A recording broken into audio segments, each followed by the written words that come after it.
အားလုံးပဲမင်္ဂလာပါရှင် FoodiesByThiri ကနေကြိုဆိုလိုက်ပါတယ်ဒီနေ့မှာတော့လွယ်ကူကူအိမ်မှာတုပ်စားလို့ရမယ်ပြည်သမင်းတုပ်နည်းလေးကိုဝေမျှပေးသွားမှာဖြစ်ပါတယ်ရှင်ပထမဦးဆုံးအနေနဲ့ငဖဲကြောပါမယ်ဟင်းခက်မုတ်သစွန်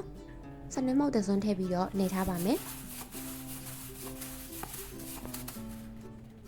ထောင်းထားတဲ့ဂျင်းကျက်သွန်ပြူကိုလည်းထည့်ပြီးတော့နေပါမယ်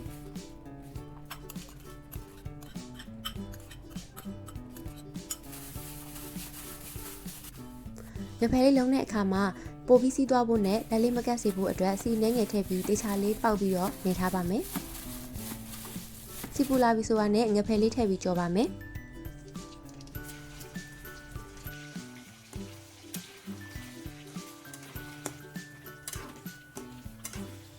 ကိုလိုချင်တဲ့အနေထားလေးတစ်ခုရအောင်ထိငဖဲကိုကြောထားပါမယ်ပြီးတဲ့အခါမှာတော့စီလေးတေချာစစ်ပြီးတော့ဆက်ထားပေးပါမယ်ထမင်းတုပ်ဖို့ရန်အတွက်လိုအပ်တဲ့ပစ္စည်းလေးတွေကတော့စက်သွန်နေနှလုံးခန့်ပဲ့မောင်အနှဲငယ်အာလူတစ်လုံးတံပြားသီးတစ်လုံးစက်သွန်ဖြူအနှဲငယ်စောကကြောထားတဲ့ငဖဲနဲ့နံနံပင်လေးတွေကိုအသုံးပြုမှာဖြစ်ပါတယ်ရှင်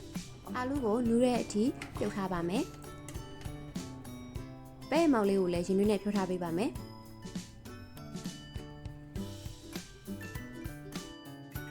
ပြီးတဲ့အခါမှာတော့စက်သွန်နီကိုကြောထားပေးပါမယ်ကြောတဲ့အခါမှာလည်းရွှေညူရောင်တက်တဲ့အထိကြောပေးပါမယ်ပြီးရင်တော့တေချာလေးစစ်ပြီးတော့ဆက်ထားပါမယ်စက်သွန်ဖြူစီချက်ချက်ဖို့ရန်အတွက်စက်သွန်ဖြူအနှဲငယ်စနစ်မောက်တဲ့စွန်အယောင်မောက်တဲ့စွန်ထည့်ပြီးတော့စီချက်ချက်ပါမယ်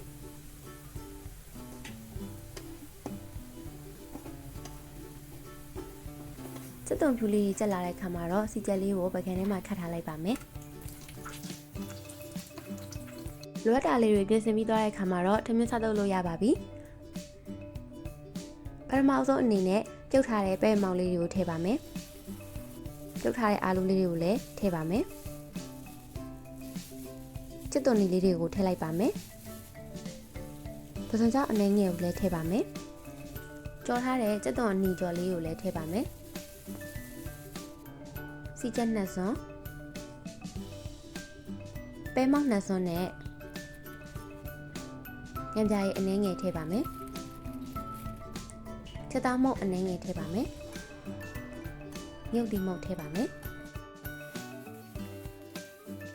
ပြီးတဲ့အခါမှာတော့တေချာလေးနေပါမယ်အချင်းအတွက်ကတော့တံမြာသီးကိုအသုံးပြုထားပါတယ်